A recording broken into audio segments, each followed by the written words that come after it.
The Legend of the Lady Rock.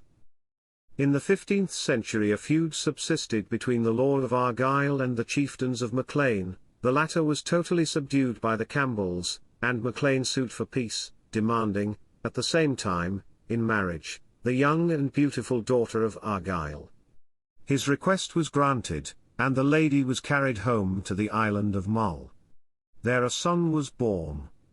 The Macleans vowed they would desert their chief if they were not allowed to put his wife to death along with their infant son. That the blood of the Campbells might not succeed to the inheritance of Maclean. Maclean resisted these efforts, fearing the power and vengeance of Argyll, but at length fear for his own life, should he refuse the demands of his clan, made him yield to their fury, and he only drew from them a promise that they would not shed her blood.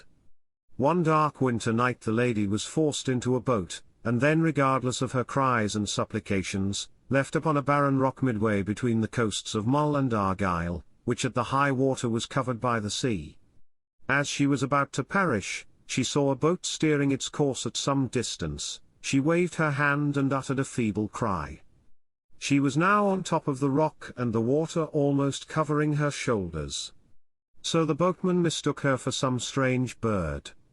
They went in pursuit of it, rescued her, and recognizing the daughter of Argyll, carried her to her father's castle. The earl rewarded well her deliverers, and desired them to keep the circumstances secret for a time, during which he concealed her, and awaited tidings from Mull. Maclean solemnly announced her death to Argyll, and soon came himself with his friends, all in mourning, to console with the earl at his castle. Argyll received him also clothed in black. Maclean was full of lamentations, the earl appeared very sorrowful. A feast was served with great pomp in the hall. Everyone took his place, while a seat was left empty on the right of Argyll. The door opened, and Maclean's wife entered, superbly dressed, and took her place at the table.